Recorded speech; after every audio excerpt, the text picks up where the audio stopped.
सर्वप्रथम तो मैं आज अपनी बहन को, अमिता जी को बहुत बहुत शुभकामनाएं देना चाहती हूँ उनके जन्मदिन पर। जिनका नाम ही अमिता है वो अमिट हैं, और वो जब से यहाँ पर हमारे बीच में उपस्थित हुई हैं, जब से आप लोग कार्यक्रम कर रहे हैं, अमिट रूप से सदैव हमेशा हर शनिवार को आप हमारे यहाँ पर कार्यक्रम कर रहे हैं, और हम सब आपके द्वारा इस रचित कार्यक्रम में बहुत ही आनंद लेते हैं। हमें बहुत अच्छा लगता है। तो मेरी तरफ से और अहम केतु की तरफ से और ज्ञानदीप की तरफ से आपको बहुत बहुत शुभकामनाएं। प्रांतीय आर्य महिला सभा की तरफ से भी आपको बहुत बहुत शुभकामनाएं। आइए अब मैं अपना प्रवचन प्रारंभ करती हूँ। ओम यो भूतं च भव्यं च सर्वं यश्चाधितिष्ठते स्वर्यस्य च केवलं तस्मै ज्येष्ठाय ब्रह्मणे नमः। तस्मै ज्येष्ठाय ब्रह्मणे नमः।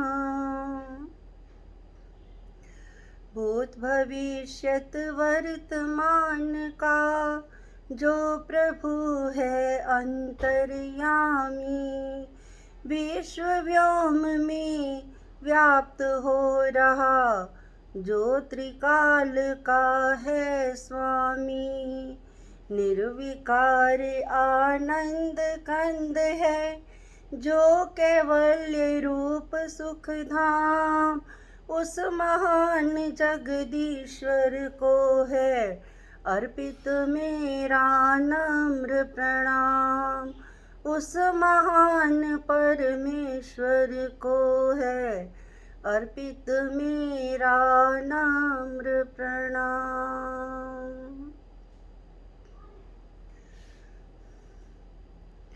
आर्य समाज चंडीगढ़ के इस कार्यक्रम में बहुत ही सुंदरता से प्रत्येक शनिवार को हमारे बीच में अपनी प्रस्तुति देने के लिए उपस्थित हमारे भ्राता जी रवि कुमार जी, जो कि हमेशा हमारे साथ में रहते हैं। और मैं ये देखती हूँ कि बहुत सारी बहनें हमारे बीच में देश विदेश से भी जुड़ती हैं। कनाडा से हमारे साथ में सरोजनी जौहर जी भी जुड़ी हुई हैं, और मेरी बहुत ही विदुषी बहनें जुड़ी हुई हैं। मृदुला जी जुड़ी हुई हैं, उषा मलिक जी जुड़ी हुई हैं, और बहुत सारी बहनें जुड़ी हुई हैं। और सामने मुझे सुमन भाटिया जी भी दिखाई दे रही हैं। उन सबको मेरा वंदन, अभिनंदन और नमन। जब महाभारत का युद्ध समाप्त हुआ तब भीष्म पितामह शरशैया पर लेटे हुए थे। उनके घावों से रक्त जो था वो बह रहा था। तब कौरवों और पांडवों ने उनको घेर लिया और कहा कि हमें उपदेश कीजिए। तब भीष्म पिता ने कहा कि न ही मनुष्यात् श्रेष्ठतम ही किंचित, अर्थात मानव जीवन से श्रेष्ठ और कुछ भी नहीं है। और यही बात गोस्वामी तुलसीदास जी ने भी रामायण में कही कि बड़े भाग मानुष तन पावा, सुर दुर्लभ सुर ग्रंथ ही गावा। अब प्रश्न ये उठता है कि मनुष्य हम कहते किससे हैं? तो बहुत ही सुंदर निरुक्त में आया कि मत्वा कर्माणि सीव्यति, जो सोच समझकर अपने कार्य को करता है हम उसको मनुष्य कहते हैं। जब परम पिता परमात्मा ने इस सृष्टि का सृजन किया, अब चूंकि परमात्मा सर्वज्ञ हैं और वो ही सृष्टि करता हैं और वो ही जानते थे कि मैं मनुष्य को पृथ्वी पर भेज रहा हूँ और मैंने इसको एक बुद्धि रूपी रत्न भी दिया है।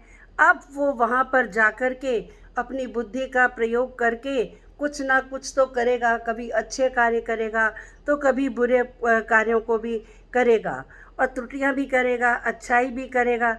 तो इस विषय में उन्होंने उसको मानव को सीधे रास्ते पर लाने के लिए गाइडलाइंस दी। किसमें दी? वेद में दी।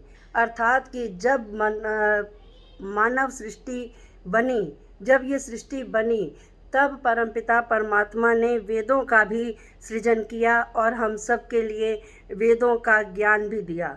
और आज जो मैं विषय आपके समक्ष लेकर आई हूँ वो है मनुर्भव, अर्थात कि हे मनुष्य, तू मनुष्य बन जा। वेद ने किसी पशु पक्षी कीड़े मकोड़े को नहीं कहा कि तू मनुष्य बन जा, और उन्होंने यही मनुष्य को ही कहा कि तू मनुष्य बन जा, क्योंकि ये देखने में और सुनने में भी हमें कुछ थोड़ा अजीब सा लगता है कि क्या हम मनुष्य नहीं हैं। हम भी तो मनुष्य हैं ना, हमारे 2 पाँव, 2 हाथ, 2 पैर हैं, कोई काला है, कोई मोटा है। पूरे विश्व में हम इस तरह के मनुष्यों को देखते हैं, परंतु सब में भिन्नताएं होते हुए भी एक चीज़ जो है वो सब में बराबर है।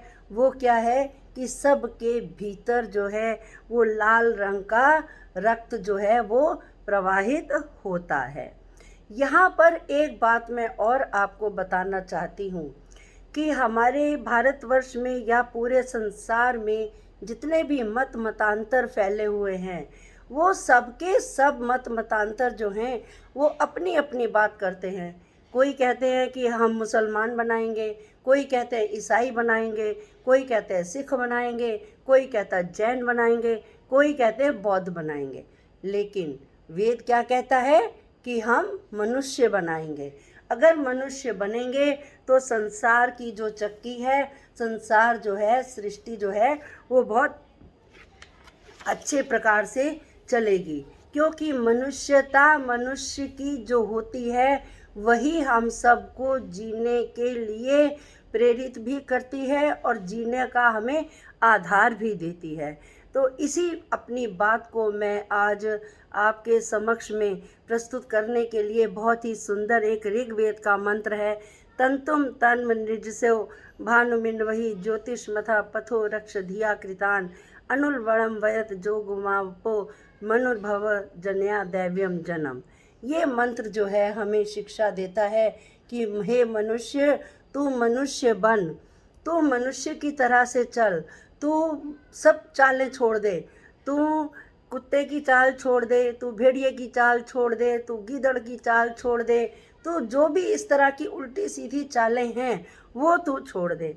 और परमपिता परमात्मा ने क्या किया कि जब वेद बनाए तब उन्होंने इस सृष्टि को चलाने के लिए मनुष्य को वेद का ज्ञान भी दिया, और उसमें तरह तरह के जितने भी तरह की, देखिए ईश्वर क्या है, सर्वज्ञ है। ईश्वर हमेशा सब कुछ जानता है, और वो ये भी जानता है कि जो मनुष्य वहाँ पर होगा तो किस तरह की, किस प्रकार से वो अपनी बहुत सारी जो है गलतियाँ भी करता रहेगा।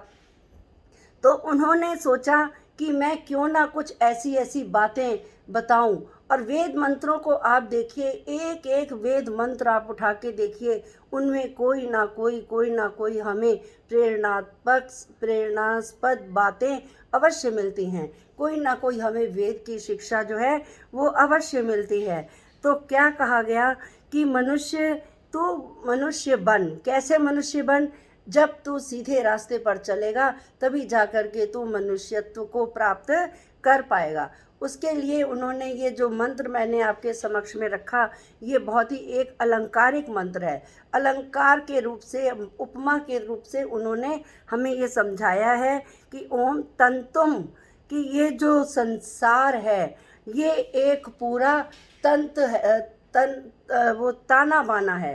संसार जो है वो ताने बाने के रूप में है, और मनुष्य का जो जीवन है, मनुष्य जो है वो एक जुलाहा है।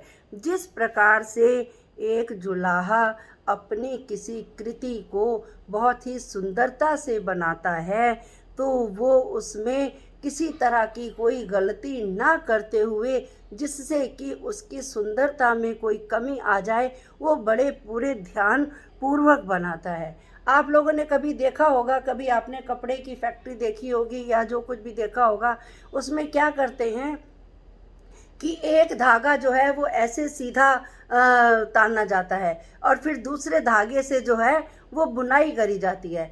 तो उसको तन्वम तंतु कहा जाता है कि हे मनुष्य, तू जिस प्रकार से एक जुलाहा अपनी चादर को बनाता है, ये वही वाली चादर है, मैं उसी चादर की बात कर रही हूँ। जो कबीरदास ने ज्यों की त्यों रख दीनी चदरिया, जीवन रूपी चदरिया जैसे तैसे वो उन्होंने वैसे की वैसे रख देनी। अर्थात कि मनुष्य अपने जीवन रूपी चादर को अपने शुभ कर्मों से जब तक नहीं सजाएगा तब तक उसकी जो चादर है वो सुंदरता से नहीं बन पाएगी। और उसमें बनाने के लिए बहुत सारे, कभी वो बेल बूटे बनाता है, कभी कुछ बनाता है, कभी सीनरी बनाता है, कभी कुछ भी बनाता है। तो वो शुभ कर्मों के द्वारा अपने कार्यों को करते हुए वो अपने जीवन रूपी चादर को बनाता है। अर्थात अपने पूरे जीवन को वो इसी में लगा देता है, जिससे कि उसकी जो है सुगंधी जो है वो चारों तरफ फैलती रहे। और देखिए वेद ने कितनी समझदारी की बात की है। वेद कहता है तो इधर आना, मैं तुझे बताता हूँ कि कैसे चादर बनानी है। अगर तुम्हें समझ में नहीं आ रहा तो मैं बता देता हूँ ना कि तुम कहाँ कहाँ से सीख सकते हो। कहते हैं कि अपने जीवन को सुंदर बनाने के लिए जो आकाश में ये सूर्य है, प्रतिदिन उदय होता है, प्रतिदिन शाम को ढलता है, और उससे तुम अपने लिए बहुत सारी प्रेरणाएं ले सकते हो। जिस प्रकार से कि सूर्य जो है हमेशा ऊपर की ओर उठता है, उद्यानम ते पुरुष नावयानम, ऊपर की ओर उठता है, नीचे नहीं जाता है। इसी प्रकार हे मनुष्य, तुम भी प्रतिदिन हमेशा उन्नति करते हुए हमेशा ऊपर उठो।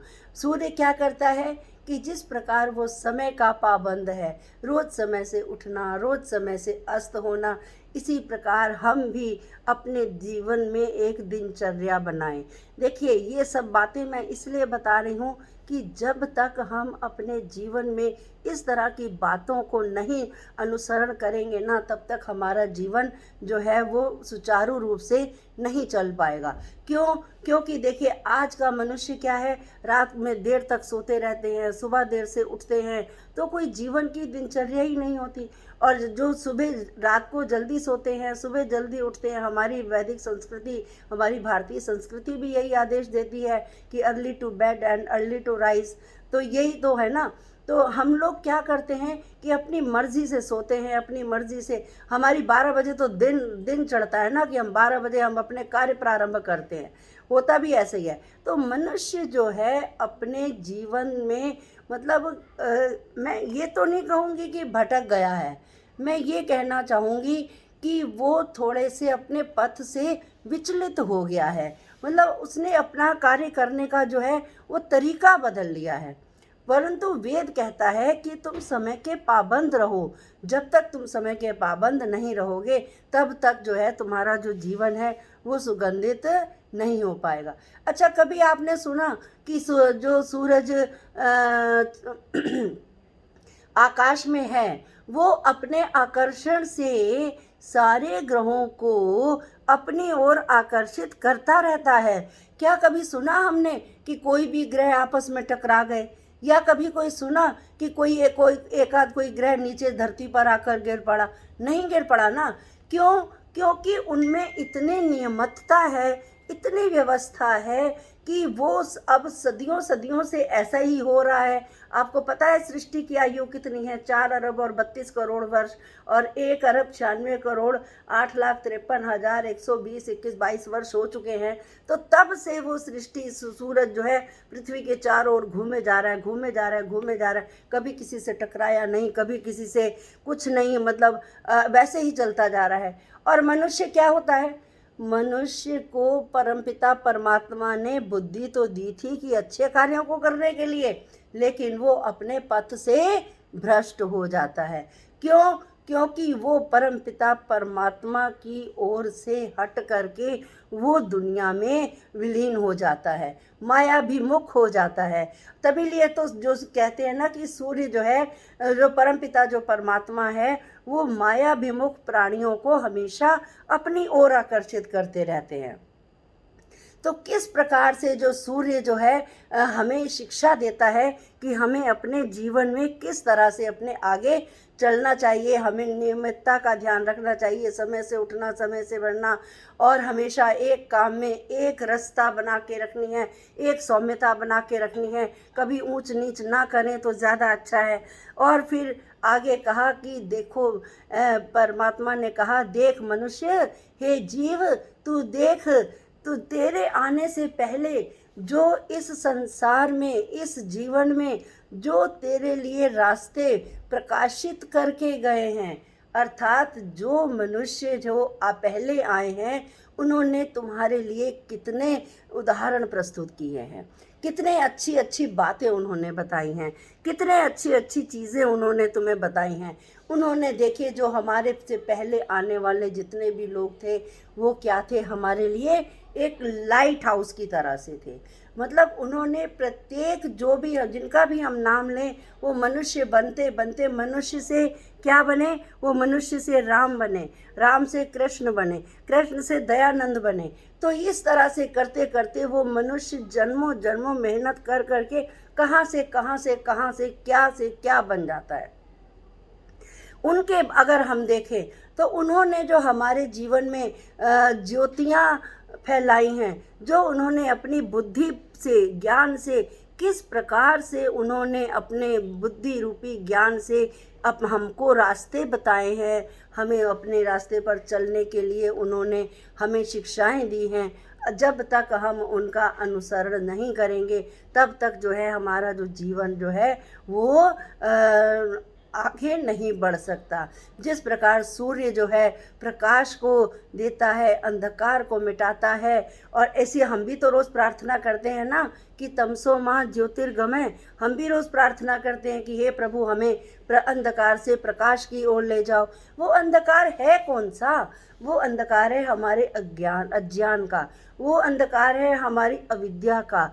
और हम जब तक मेहनत नहीं करेंगे, जब तक हम पुरुषार्थ नहीं करेंगे, जब तक हम स्वाध्याय नहीं करेंगे, जब तक हम इन सब चीज़ों का अनुसरण नहीं करेंगे, तब तक हम प्रकाश की ओर जाएंगे कैसे? हम पूरा दिन सोते रहें और रात को उठकर हम बैठे तो हम तो अंधकार में ही रहे ना। दिन में सोते हुए भी अंधकार में रहे और रात को तो अंधकार है ही। तो हमें अपने अविद्या रूपी अज्ञान को हटाना है। जैसे हम अविद्या रूपी अज्ञान को हटाएंगे, हमारे अंदर शुद्ध ज्ञान की उत्पत्ति होगी, हमारे अंदर शुद्ध उपासना की, कर्म की उत्पत्ति होगी। तो जब तक हम इस तरह से कार्य नहीं करेंगे, तब तक जो है हमारा जो जीवन जो है वो आगे नहीं चल पाएगा, सुगंधित नहीं हो पाएगा। और देखिए, वो भी बताया गया कि अगर हमारे, देखिए, जो हमारे से पुरुष पहले चले गए, जैसे राम थे, अगर वेद कह रहा है, हम लोग भारतीय संस्कृति कह रही है कि मनुष्य तू जाग, तू देख, कहीं तो सीख ले कुछ। किससे सीख ले? तू राम से सीख ले। तू मर्यादा की शिक्षा लेनी है तो राम से ले ले, योग की शिक्षा लेनी है तो श्री कृष्ण से ले ले, अगर नीति की शिक्षा लेनी है तो चाणक्य से ले ले, विदुर से ले ले, और अगर तुमने सरलता की शिक्षा लेनी है तो अर्जुन से ले लो। और दयानंद के से तो शिक्षा लेने के लिए हमारे पास इतने कारण हैं और इतनी शिक्षाएं हम स्वामी दयानंद के जीवन से ले सकते हैं कि अगर हम उनमें से किसी एक गुण को भी धारण कर लें, अगर हम उनमें से किसी एक कर्म को भी धारण कर लें, तो हमारा जो जीवन है ना वो बहुत उन्नत हो सकता है। आगे और कहा गया कि इतने हमारे ऋषियों ने मुनियों ने इतने हमारे लिए उदाहरण प्रस्तुत किए, जैसे कि दान करने की प्रथा उन्होंने चलाई, यज्ञ करने की प्रथा उन्होंने चलाई, और वो प्रथा आज तक चली आ रही है। कहते हैं ना कि शतहस्त समाहर और सहस्त्र हस्त संकिरा। ये 1000 हाथों, 100 हाथों से कमाओ और 1000 हाथों से दान करो, और जब जितना दान करोगे उतना ही आपका जो धन है वो बढ़ने वाला है। यज्ञ करो, परोपकार करो, अग्निहोत्र की परंपरा, ऐसी कितनी ही परंपराएं हैं। एक दूसरे से प्रेम करने की परंपरा, भाई भाई से प्रेम करे, बहन बहन से प्रेम करे। तो ये सब परंपराएं कहाँ से आई हैं? ये सब परंपराएं आई हैं हमारे वेदों से निकल कर आई हैं, और जो हमारे से जो पहले पूर्वज हुए हमारे, उन्होंने हमारे लिए प्रस्तुत की हैं। और जब हम इन परंपराओं का अनुसरण करेंगे, जब हम करेंगे, तभी तो हम आगे आने वाली पीढ़ी को भी तो हम रास्ता बताना है ना, तभी तो हम उनको भी बता पाएंगे। हमारे बच्चे हमारा क्या अनुसरण करेंगे? अगर हम अपने आप से ये सब नहीं करेंगे तो हमारी आने वाली संतान क्या करेगी? हमें भी तो उनके सामने उनके पूर्वज बनकर उपस्थित होना है ना। हमें भी तो अपने सामने उनके कुछ ऐसे उदाहरण प्रस्तुत करने हैं जिससे कि हमारी संतान जो है वो भी हमारा अनुसरण करे और अपने जीवन को सुगंधित करे।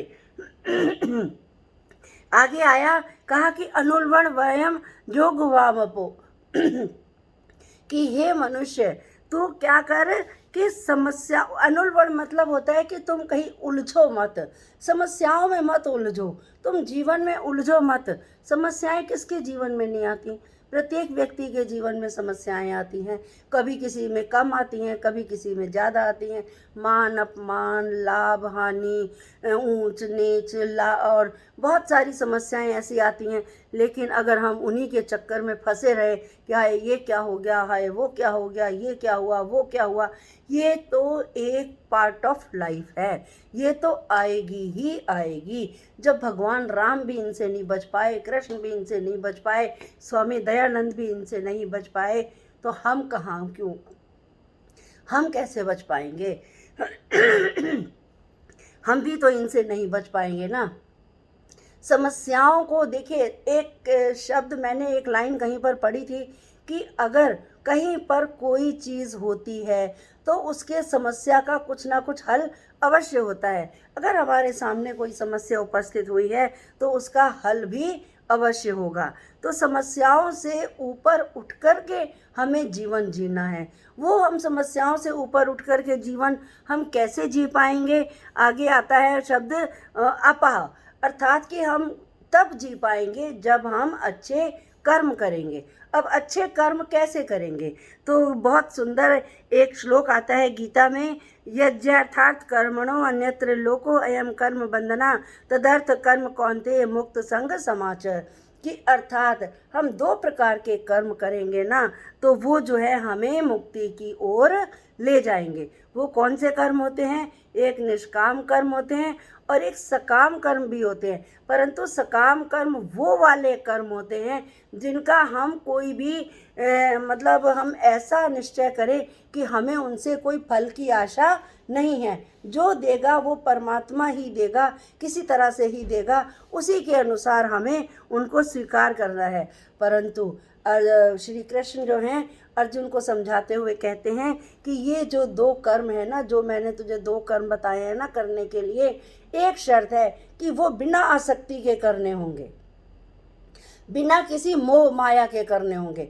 अगर तुम बिना किसी मोह माया के ये दोनों कर्म करोगे तो तब जाकर के जीवन में तुम्हें मुक्ति प्राप्त हो सकती है। और श्रेष्ठ कर्मों को क्या मतलब होता है कि जैसे जिस प्रकार हम यज्ञ में अग्नि प्रज्वलित करते हैं, अग्नि हमेशा ऊपर की ओर उठती है, उसका क्या संदेश देती है? और हम कहते हैं इदम अग्नये इदम नमम, अर्थात कि ये अग्नि के लिए है, मेरे लिए नहीं है। अर्थात कि जो चीज़ हमने आहुति जो अग्नि में दी है वो सारी की सारी आहुति पूरे विश्व में फैले, चाहे वो कोई पशु है, पक्षी है, मनुष्य है, कीट पतंग, जो कुछ भी है, वो सब के सब उससे जो है उसमें श्वास लेंगे तो उनका ही भला होगा।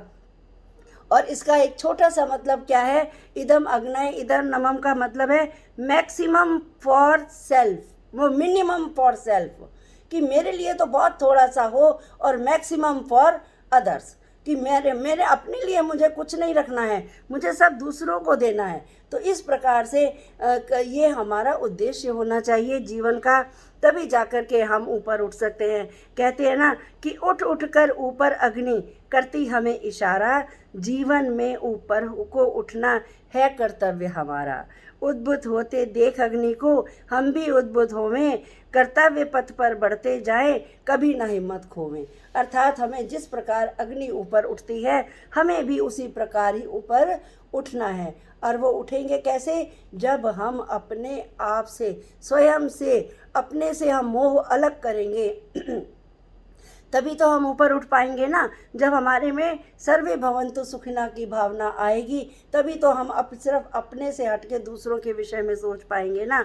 और बड़ा सुंदर एक श्लोक है संस्कृत का, अयम निजः परो वेति गणना लघुचेतसाम उदार चरिता नाम तु वसुधैव कुटुम्बकम। कि जो व्यक्ति सिर्फ अपने लिए ही सोचता रहता है और अपने लिए ही करता रहता है तो वो व्यक्ति जो है कभी भी आगे नहीं बढ़ सकता। और जो छोटे मन का व्यक्ति होता है ना, कंजूस, की वो ये मेरा है, ये मेरा है, ये मुझे ही मिले, मुझे ही मिले। लेकिन जो उतार चरित्र वाले होते हैं, जो विशाल हृदय वाले होते हैं, उनके लिए ही जो है ये वसुधैव कुटुम्बकम है। अर्थात कि पूरा का पूरा जो है वो जो पूरा वसुधा है, पृथ्वी है, वो उनके अपने एक परिवार की तरफ से होती है। फिर आता है कि मनुर्भव, कि अब मेन जो आया वो आया मनुर्भव। मनुर्भव जन्या दैव्यम जन्म। वेद कहता है कि तुम मनुष्य बन। मनुष्य क्यों, कैसे बने? देखिए, मनुष्य को बनाने के लिए क्या है, क्या करना होता है हमें। आप सभी यहाँ पर प्रबुद्ध लोग बैठे हुए हैं, आपने महर्षि स्वामी दयानंद की परिभाषा को भी आप जानते होंगे कि मनुष्य उन्होंने किसको कहा।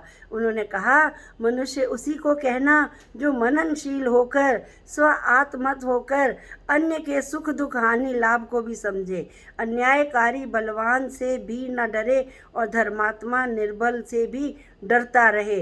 अर्थात कि आत्मना प्रतिकूलानि परेशान न समाचरेत। कि सब मनुष्यों के सुख दुख को यदि मनुष्य अपना समझता है तो वो जाकर के जो है वो मनुष्य अपने मनुष्यत्व के उससे ऊपर उठ जाता है, मनुष्यपन से ऊपर उठ जाता है और वो असली मनुष्य कहलाने के लायक है, अंदर से भी और बाहर से भी। तो कहा गया कि फिर उन्होंने कहा कि देखो किस तरह से जब आपके मन में किसी के लिए दया भावना, दुखी व्यक्ति को देख करके किसी के आपके मन में दया आती है तो इसका मतलब है कि आप मनुष्य हो। अगर आप किसी को रोता देखते हो, उसके मन में उसके लिए आपके मन में दया आती है तो इसका मतलब है कि आप मनुष्य हो। तो बड़ा सुंदर एक दोहा है जो मुझे अभी बैठे बैठे याद आ गया कि जो तो को काटा बुए बुए ताहि तो फूल, जो तो को फूल के फूल है और बाको है त्रिशूल। कि जो मतलब जो तेरे को काटा दे रहा है, जो तुझे दुखी दे रहा है, दुखी कर रहा है, उसके प्रति भी तेरे मन में जो है वो भावना अच्छी ही होनी चाहिए। और इस तरह से करते हुए जब इस तरह की भावनाएं हमारे में आएंगी ना तो मनुष्य जो है वो अपने मनुष्यपन में रहता है, अपने मनुष्यत्व में रहता है। और आज हमें इस चीज़ की बहुत आवश्यकता है। हम देख रहे हैं कि लोग इधर उधर बहुत भाग रहे हैं, पथ से विचलित हो रहे हैं और लोगों में मनुष्यत्व तो है ही नहीं, सब अपना अपना अपना अपना। और ये कोरोना ने तो आजकल आकर के ऐसा अपनापन कर दिया है कि अगर हम एक घर में भी रह रहे हैं ना हमारे अपने भी अगर मतलब स्वस्थ नहीं है तो हम उनको भी नहीं मिल सकते, हम उनको भी नहीं देख सकते।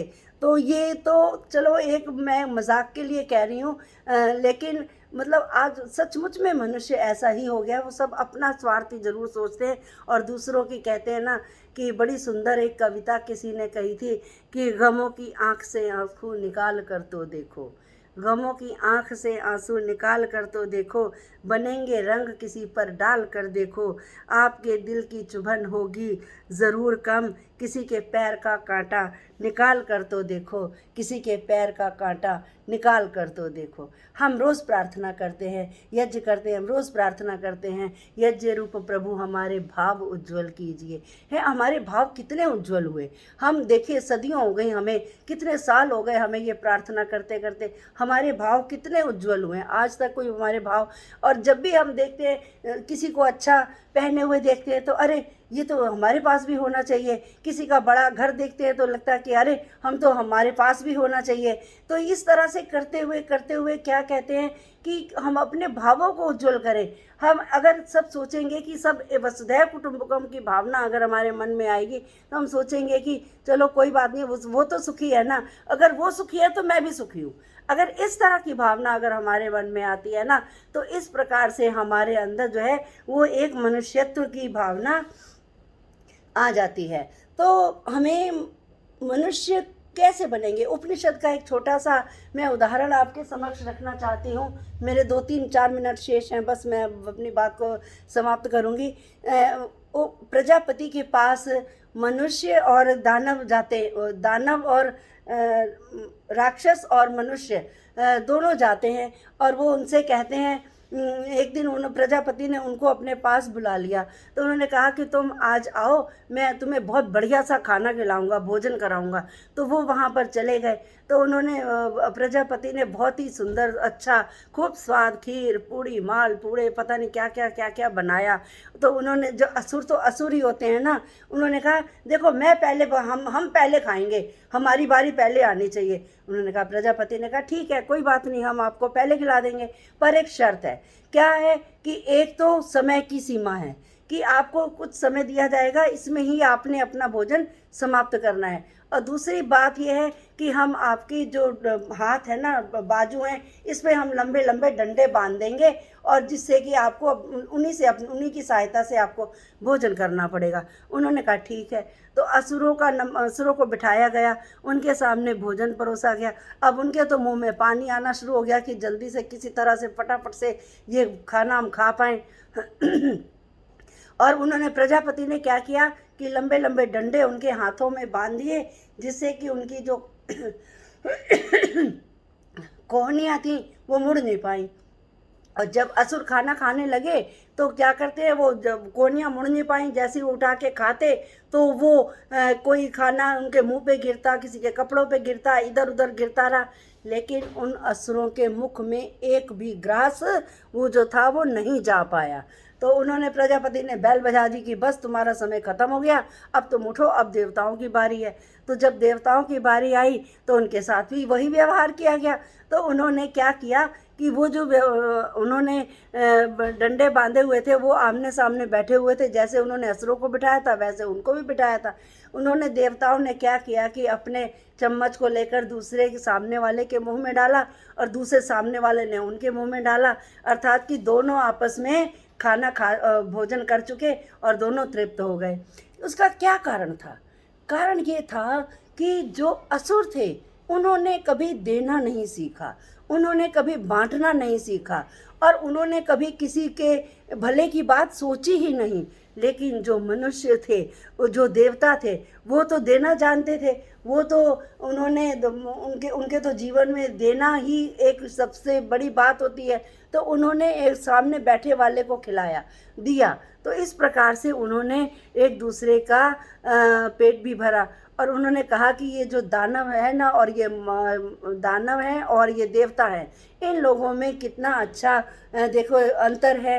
इस तरह से उन्होंने बताया कि हमें मनुष्य कैसे बनना है। मनुष्य होते देखे कहीं अलग, कोई ऐसा अलग जगह नहीं है जहाँ पर कहीं मनुष्य दिखाई देंगे या जहाँ पर कहीं आपको राक्षस दिखाई देंगे या कहीं पर आपको कोई गलत बंदे दिखाई देंगे। ये पृथ्वी लोक ही है जहाँ पर सब तरह के लोग होते हैं। कहते हैं ना, जिसकी भावना होती है या जिसमें जिस प्रकार की प्रवृत्तियाँ होती हैं, जिसमें सात्विक प्रवृत्ति होती है वो मनुष्य, वो देवता होते हैं, और जिनमें राजसिक होती है वो मनुष्य की कोटि में आ जाते हैं, और जिनमें तामसिक होती है वो दानव की कोटि में आ जाते हैं। तो इस प्रकार से जो मनुष्यता का जो है, मनुष्यपन जो है, वो हमें अपने में मतलब बढ़ाना चाहिए।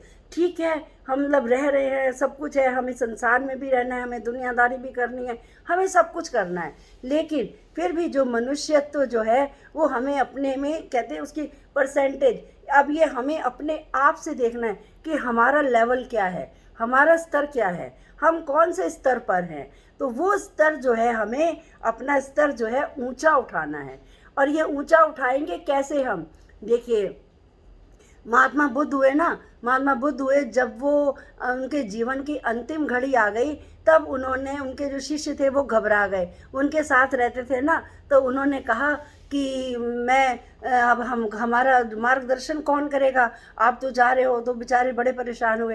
तो महात्मा बुद्ध ने उनको अपने पास बुलाया और अपना हाथ उनके सर पर रख कर कहा कि देखो, घबराने की ज़रूरत नहीं है, अप्पा दीपो भव, कि अर्थात अपने दीपक स्वयं बनो। अर्थात कि जब तुम्हें कोई समस्या आए, तुम्हें कुछ भी प्रॉब्लम हो, तो तुम अपने अंदर झांको, अपनी आत्मा में झांको। तुम्हारी आत्मा ही जो है वो तुम्हारा दीपक है, वही तुम्हें आगे लेकर जाएगा। और जब कोई किसी की सहायता नहीं करता, और सचमुच में अगर ऐसा ही होता है, जब हम बहुत परेशान होते हैं, शांत होके बैठ जाते हैं, आंखें बंद करके बैठ जाते हैं, हम ईश्वर से प्रार्थना करते हैं, तो परमपिता परमात्मा हमें कोई ना कोई ऐसा मार्ग अवश्य सुझा देते हैं, जिससे कि जो हमारी समस्याएं हैं वो सुलझ जाती हैं। तो हमें मनुष्य बनने के लिए क्या करना है, किस तरह से करना है, वेद मंत्र ने बहुत ही सुंदर बताया है, अलंकारिक भाषा में बताया है, उपमा के रूप में बताया है। कहते हैं अगर किसी को सीधे सीधे बात समझ नहीं आए, तो इस तरह से कहानियाँ बना बना के उसे सुझाई जाए, तो वो बहुत जल्दी सीख जाता है। तो आज कुछ मैंने इसी तरह से प्रयास किया है। तो मैं आपका बहुत बहुत धन्यवाद करती हूँ कि आपने मुझे समय दिया और मुझे अपनी बात रखने का मौका भी दिया। मैं आपका, चंडीगढ़ वाली समाजों का, भाई रवि जी का, अमिता बहन जी का, और सभी जो भी श्रोतागण बैठे हैं, उन सब का बहुत बहुत बहुत बहुत हृदय से धन्यवाद करती हूँ। ओम शांति।